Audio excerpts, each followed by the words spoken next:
안녕하세요. 네, 오늘도 영상을 촬영하게 되었습니다. 네, 오늘 같은 경우는 우리가 많이 쓰는 그 스타팅 포지션에서 말하는 그 네발기기 자세 있잖아요. 4포인트 자세. 그 자세 관련해서 얘기하면서 그거에 뭔가 이어지는 시퀀스가 어떤 게 좀 좋을까, 또 연계해서 어떤 식으로 시퀀스를 가는 게 좋을까라는 걸 좀 공유해 보고자 해요. 그래서 4포인트 자세는 우리가 아는 기어가는 자세. 우리가 아이들이 이제 아기가 기어가는 자세를 했을 때 손으로 짚고 무릎을 기면서 움직이는 자세처럼 이렇게 무릎과 손바닥의 지지면으로 바닥에 대면하게끔 자세를 취하는 게 네발기기 자세 혹은 4포인트 자세라고 설명을 합니다. 이 자세에서는 균형에 대한 인지력과 코어에 대한 인지력이 되어 있을 때 가장 편안한 자세라고 할 수도 있지만 사실상 코어 인지가 없는 분들한테 너무나 힘든 자세예요. 그래서 처음에 오신 체험분들한테 이 자세를 시키면 상당히 손목의 불편감, 어깨의 불편감, 간혹 허리 뻐근함, 그다음에 무릎의 불편함 이런 것도 많이 얘기하시고 고관절의 불편함 얘기하시는 분들도 있고요. 사실 정렬 안에 들어와 있지 않을 때는 그 어떤 자세도 무게를 실었으면 충격을 먹게 되어 있죠. 정렬 상태인 게 사실상 충격을 제일 분산하기 좋은 상태라고 봤을 때 그 상태가 아닐 때는 당연히 네거티브적인 피드백을 받을 수밖에 없다고 보셔야 돼요. 그래서 사실 이게 되게 어렵지만 알고 보면 되게 쉬운 자세라고 저는 생각해요. 그래서 코어를 인지하는 분들은 되게 베이직적이고 쉬운 자세지만 되게 편안하게 제일 뭔가 초급 단계로 할 수 있는 자세라면 코어 인지가 없는 사람한테는 정말 끝도 없이 어려운 자세라고 볼 수도 있고요. 그래서 간혹 산전으로 네발기기 자세들이 좀 많이 나오는 이유는 복부가 눌리지 않기 때문에 복부에 있는 이제 압축되는 힘이 없는 상태를 만들기 위해서 이런 4포인트 자세에서 자세를 스타팅을 하는 경우들이 꽤나 있는데 사실상 이 자세가 되기 위해서는요 코어의 정렬, 코어 인지 다 되셔야지만 가능한 부분이거든요. 중력에서 하중되는 무게를 받쳐야 되기 때문에 그 부분에 대한 인지력이 없다면 아무래도 쏠림 현상으로 인해서 간혹 가뜩이나 복부 앞에 무게가 많이 실려있는 상황에서 앞뒷면의 대칭이 다른 상태에서 그거에 대한 인지력이 없다면 되게 힘든 자세가 될 거예요. 허리 뻐근함 물론 있을 수 있고요. 그냥 무게가 앞으로 실리니까. 그래서 그런 부분에 대한 피드백들을 잘 주신 후에 인지가 된 다음에 진행을 해야 되는 자세라고 저는 봅니다. 그래서 최대한 높이를 처음부터 팔을 피지 않고 팔꿈치를 굽혀서 박스를 이용해서 높이를 골반 라인이랑 맞춰서 좀 진행을 하는 경우들도 간혹 있고요. 그리고 원래 아는 그 도넛베개 같이 생긴 그런 도구를 사용해서 고프론이라고 하나요? 그것도 저희 있긴 있는데 그거 사용해서 하는 경우도 있긴 있죠. 그거는 이제 프론 자세에서 할 때 쓰긴 하지만 어찌됐건 복부를 압축하지 않는 목적성을 가질 수 있다는 거는 사실 맞아요. 근데 이 4포인트 자세를 좀 처음인 분들한테 혹은 처음이 아니더라도 인지가 좀 잘 안 되는 분들한테 피드백을 주기 위해서는 이 자세는 이제 다리 뛸 때 하는 포인트고, 자, 포인트로 말하면 저는 총 4가지의 점을 말씀을 드려요. 4포인트에서. 4포인트가 지금 4가지의 포인트인 4포인트 말고 4가지의 점은 정렬에서의 포인트 되는 점이에요. 우리 왜 정렬 축을 세워서 크로스되는 부분의 점들을 찍었을 때 그 점이 그 라인 안에 들어와야지 사실 정렬 뉴트럴 상태라고 보는 것처럼 자세 분석을 할 때 이것 또한 사실 하체의 니나 앵클이나 이런 부분을 버리고 이 상체 부분에 집중을 해서 봤을 때 점이 어떻게 들어가냐 생각하냐면 후두면 부분이랑요, 그 다음에 견갑의 날개뼈 부분과 그 다음에 립이 파핑되지 않는 포인트와 그 다음에 골반의 안정성, 이 네 부분이 정렬 안에 들어와 있어야지 사실 제대로 된 4포인트 자세를 할 수 있습니다. 일단 목이죠. 경추의 문제일 수도 있고 머리가 드랍돼서 거북목 자세로 진행을 하면 아무래도 승모까지 개입을 하면서 이 머리의 무게를 당겨서 뭔가 버티기 위해서 뭔가 이 떨궈진 무게를 내가 끌어당기기 위해서 사용이 될 수밖에 없는 어깨 부분이 승모가 발현이 될 거고 사용량이 될 거고, 사실상 이건 승모 운동은 아니거든요. 등 부분의 힘, 그러니까 하중되는 무게를 받치는 힘이기 때문에 앞뒷면의 힘을 인지를 하는 게 포인트예요. 그래서 이 앞면과 뒷면의 포인트지 승모가 개입된다는 건 이제 팔의 무게 중심이 훨씬 더 많이 실려 있다고 보셔야 되거든요. 손목의 불편함을 호소하는 분들도 손목 개입을 통해서 손바닥으로 이 상체의 무게를 버티고 있기 때문이라고 봐야 되기 때문에 요거는 이제 스카플라의 프로트랙션, 디트랙션, 그러니까 전으로 빼고 후로 빼는 그런 앞뒤면의 움직임을 통해서 정렬 상태, 중간 상태를 찾아내는 거죠. 그래서 우리가 사실 이완시키고 수축시킨 걸 통해서 원위치로 돌아가게 하는 게 사실 운동법의 주 메인의 그 목적성이잖아요. 그래서 프로트랙션과 리트랙션을 통해서 스카플라 안정성을 말씀을 드려야 하고요. 그 다음에 립이 파핑되지 않게끔 윗복부에 힘을 떨구고 있으면 허리가 되게 많이 로도스가 심해져요. 전방으로 많이 꺾이고 뚝 떨어지는 상황이 되기 때문에 사실 그것도 보완을 해줘야 되고, 그다음에 이제 골반의 펠빅의 안정성을 모른다면 보통은 임프린트가 좀 더 많죠. 사실 더 꺾는 부분, 허리를 곡선을 만드세요 해서 더 안테리얼 틸트를 만드는 분들도 간혹 있는데, 보통 대부분은 포스테리얼로 만들어서 임프린트 상태를 만들죠. 엉덩이가 말리게 되는, 뭐 햄스트링이 타이트해서일 수도 있고, 아니면 무릎의 위치가 잘못 선정이 돼서일 수도 있고, 아니면 골반의 인지력이 떨어져서 그냥 힘을 빼고 있기 때문일 수도 있어요. 근데 사실상 요거 자체의 인지력도 골반의 움직임을 좀 아셔야 되기 때문에, 저 같은 경우는 아예 팔꿈치를 굽혀서 대각선으로 몸을 낮춘 상태에서 이 꼬리뼈의 움직임, 엉덩이 똥꼬를 꽉 조이면은 골반이 이렇게 안으로 싹 말리잖아요. 꼬리가 안으로 들어가는 것처럼. 왜 강아지들 이렇게 꼬리 감출 때 항문 감출 때 꼬리 이렇게 안으로 마는 거 보신 적 있나요? 그런 식으로 이제 말리는 각도로 만드는 거죠. 근데 이게 그냥 이 투평 라인에서 있는 것보다는 대각선으로 내린 상태에서 하는 게 훨씬 더 피드백이 잘 오기 때문에, 그런 걸 통해서 이 밑단에 피드백을 좀 주고 그 다음에 팔을 세워서 이 네발기기 인지를 하는 경우도 저는 있어요. 그래서 이렇게 네 포인트의 점들이 정확하게 정렬 안에 있어야지만 자세가 불편하지 않고 편안한 자세를 취할 수 있고, 이 4개의 점들이 인지가 안 돼 있는 상태면 사실 불편해요. 힘들 수밖에 없어요.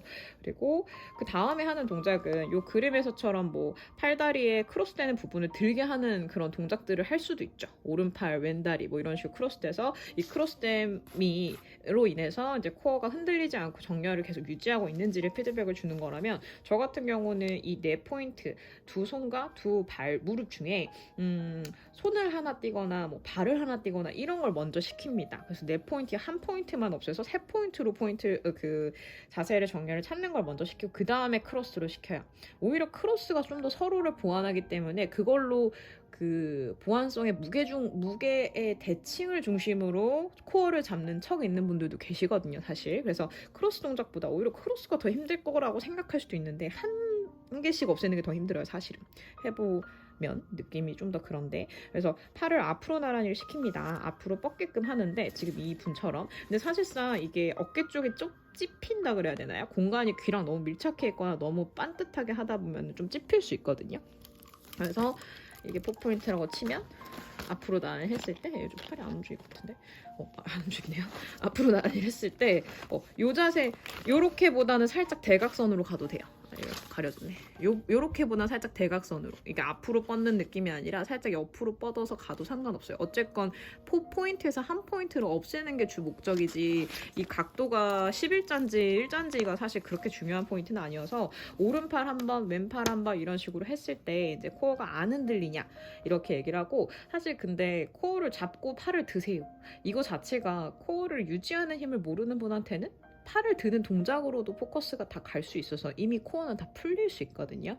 저는 어떠한 설명을 좀 추가해서 드리냐면, 너무 직설적인 표현이지만, 우리 그 대변을 보실 때 힘을 줄 때 복압이 최대한 맥시멈으로 줘서 이 복압을 사용해서 사실 그런 활동이 이루어지잖아요.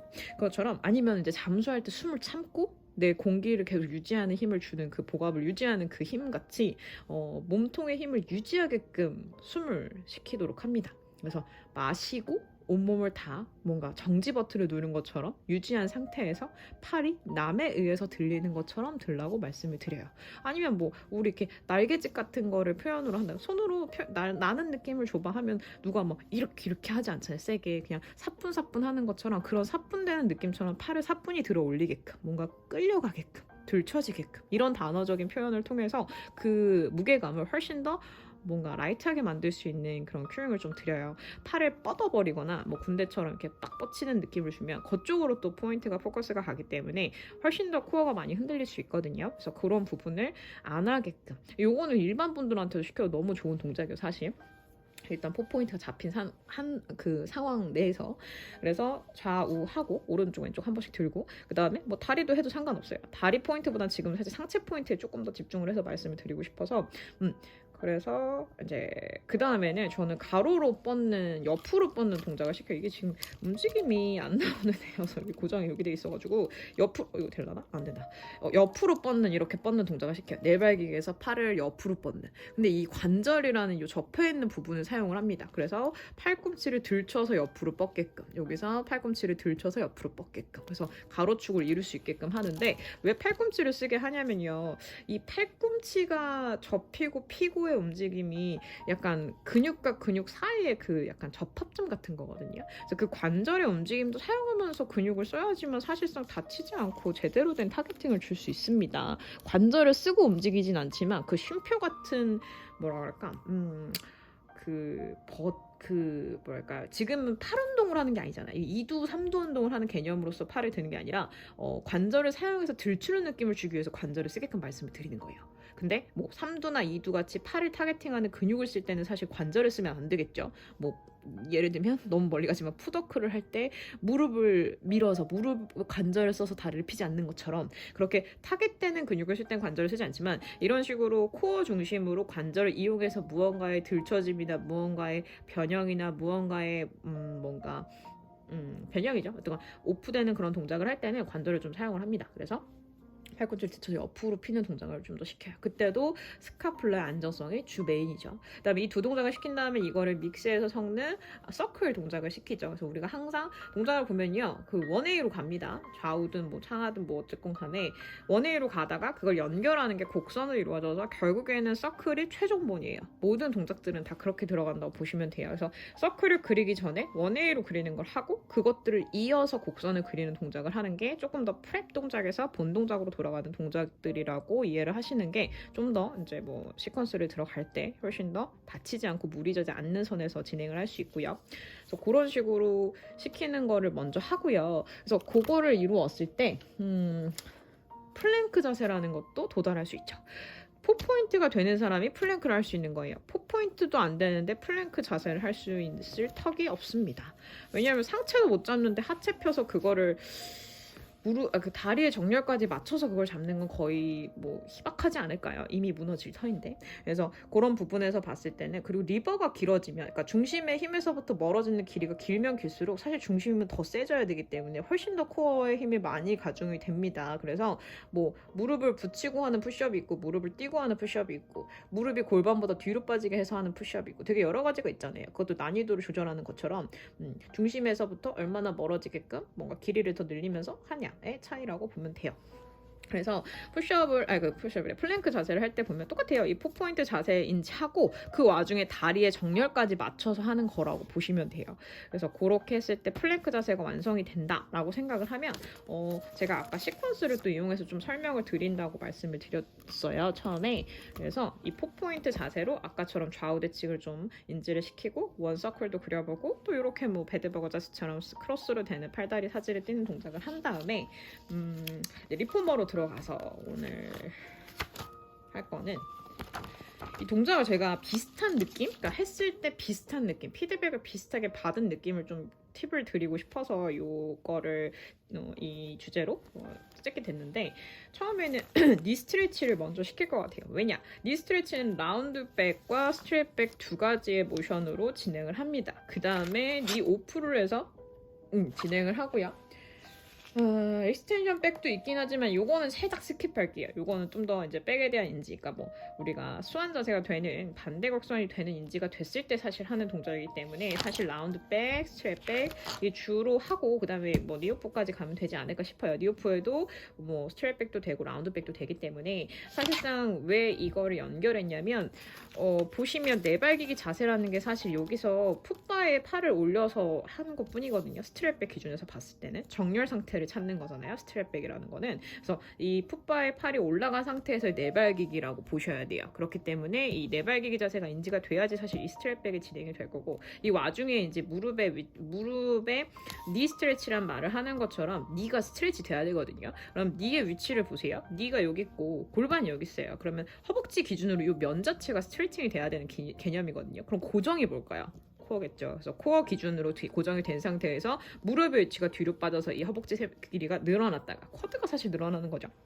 늘어났다가 다시 앉고, 앉을 때는 또 뒤에 후면이 햄스트링이 늘어나시는 거고요. 그래서 왔다 갔다 하면서 앞면과 뒷면을 늘리는 개념이기 때문에 니 스트레치라는 단어를 사용을 합니다. 그래서 이런 내발기기의 개념이 인지가 되셔야지만 이 유지를 하는 상황에서의 니 스트레치가 진행이 되기 때문에, 그래서 좀 연결해서 그 시퀀스에 대한 설명을 좀 드리고 싶었어요. 그리고 라운드백 같은 경우는 여기서 컬 동작에 들어갔을 때 곡선으로 보면 아까 제가 말했던 부분의 힘들이 더 가중되는 동그랗게 많은 개념이죠. 그러니까 복부를 받치는 힘이 훨씬 더 강해지는 거예요. 사실 배가 떨궈지는 방향을 받치는 게 스트랩백이라면 더 위로 들어 올리는 게 라운드백이거든요. 그 4포인트 기준으로 봤을 때. 그래서 라운드백에서는 복부가 더 뭐랄까 수급되는 상황에서의 방향성을 준 상태로 진행이 됩니다. 그래서 왜 우리 그냥 이 상황에서 저는 어떤 또 설명을 드렸냐면, 그 동작은 아니지만 니오프를 하기 전에 설명을 드릴 때도 이 무릎이 뒤로 갔다가 내 안으로 들어오잖아요. 그때 훨씬 더 요 부분에 홈이 훨씬 더 안으로 깊게 들어갈 수 있어요. 여기가 살짝 펴지잖아요. 요 부분보다 지금 그림에선 거의 비슷하긴 한데 저라면 이게 조금 더 컬이 더 완성될 것 같거든요. 왜냐면 갔다 오는 동작 3번 리턴 동작에서 훨씬 더 복부의 수급성이 훨씬 더 많이 들어갈 것 같아요. 그래서 이렇게 복부를 펌핑하면서 무릎이 당겨오면서 뭐 이 자체도 좀 하지만 사실상 골반이 고정된 골반이 아니라 요 아랫부분에 하중된 부분이 무게중심이 잡혀있는 상태라고 봤을 때 훨씬 더 타겟점을 더 줘서 훨씬 더 많이 늘릴 수 있다고도 보거든요. 요거는 그런 식으로 좀 본인들이 우리 니킥이라고 하나요? 무릎을 들어 올려서 가슴 쪽으로 찍는 그런 느낌을 할 때 자연스럽게 복부가 말리잖아요. 그런 느낌이라고 좀 더 피드백을 주면 좋을 것 같아요. 그래서 그런 표현도 하고, 니오프가 좀 진짜 힘들죠. 해보시면 알겠지만 여기서 이제 뭐 난리가 납니다. 어깨에서 힘들어서 승모 들어가고 손목 아프고 막 발끝 막 발가락 부러질 것 같고 막 그렇죠. 그러니까 아까 말했듯이 4포인트에서 사지에 무게중심을 주는 순간, 아까 이 4포인트 위에 있는 이 정렬 상태를 인지를 못하는 순간 망하는 것처럼 니가 오프되면 훨씬 더 힘들어요. 거의 뭐 플랭크까지는 아니더라도 롱 스트레치까지는 아니더라도 걸추 그 정도 느낌이거든요. 네, 그래서 요거는 골반이 라운드백으로 되기 때문에 임프린트 상태를 풀리지 않는 선까지만 다리를 밉니다. 스트랩백은 어차피 정렬이기 때문에 풀로 플랭크 자세까지 갔다가 다시 돌아옵니다. 이런 식으로 니 오프를 진행을 해요. 그래서 뭐 오프를 했을 때 좀 더 힘들긴 하다, 가중이 더 많이 된다. 그래서 근데 어찌됐건 간에 이 4포인트 자세 인지가 돼야지만 사실 이 자세들을 하기가 용이하다. 그 다음에 저는 뭘 시키냐면 엘리펀트를 시킵니다. 엘리펀트를 시키는 이유는요, 일단은 뒤 후면과 앞면에 대한 타겟되는 부분들을 조금 더 피드백을 더 받을 수 있어요. 왜냐하면은 이제 무릎을 핀 상태인 거잖아요. 아까 말했다시피 중심에서 좀 더 길이가 리버가 길어질수록 그 힘에 타겟되는 부분이 더 많이 필요하다고 말한 것처럼 이걸 유지하려면 훨씬 더 많은 힘이 필요하거든요. 그래서 니 스트레치가 진행이 되면 그 다음에 엘리펀트로 진행을 하면 이 사람들이 조금 더 연관성 있게 피드백을 받는 것 같아요. 결국에는 무릎을 띄고 피고 하자는 얘기니까 니 오프보다 피고 하는 개념이라고 봐야 돼요. 그래서 그런 식으로 이제 엘리펀트 자세를 시킵니다. 얼추 저는 비슷하다고 봐요. 네, 그 다음에 저는 오늘 시퀀스만 얘기하는 이 동작 자체의 설명은 요 동작들 아시죠? 엘리펀트. 요 동작들이 보면 시키는 거. 그 다음에 저라면 업스트레치를 시킵니다. 아까 그 니오프한 니 스트레치 동작이랑 비슷한데요. 여기서 조금 다른 거는 이제 어깨 라인에 손목과의 라인의 움직임이 조금 더 추가적으로 들어가고 플러스 알파 엘리펀트 자세가 들어갑니다. 그래서 그렇게 시키는 이유가 다 연관이 있어요. 느낌이 다 비슷해요. 그래서 저는 이걸 순차적으로 뭔가 크레센도처럼 점점점 파생돼 나가는, 커지는 그런 좀 더 동작들이 좀 더 비슷해서 연관해서 나가는 게 시퀀스가 되게 좀 좋다고 생각하거든요. 플로어가 회원들도 인지하기가 훨씬 더 좋고, 그래서 그런 동작으로 통해서 업스트레치를 시킵니다. 그래서 엘리펀트 추가, 니오프의 스트레치백 추가, 이런 식으로 해서 그 와중에 어깨 라인의 견갑까지 안정성 하는 거 추가해서 아무래도 업스트레치가 마지막 파이널 동작 같은 느낌이지 않을까. 거기서 만약에 이제 좀 더 근데 사실 업스트레치 전에 롱 스트레치 하고 업스트레치 하면 좀 더 좋아요. 모디피케이션은 무릎을 내려놓은 것도 있겠지만 롱 스트레치 자체가 이 어깨에 가동을 주면서 어깨가 뒤로 빠졌다가 손목 라인 이렇게 왔다 갔다 하는 거잖아요. 이거를 추가하면 이제 이거 자체가 롱 스트레치, 니 스트레치랑 엘리펀트, 이 세 개를 합친 게 업스트레치죠. 업스트레치 자체가 사실 파이널 동작이라고 보는 게 좋습니다.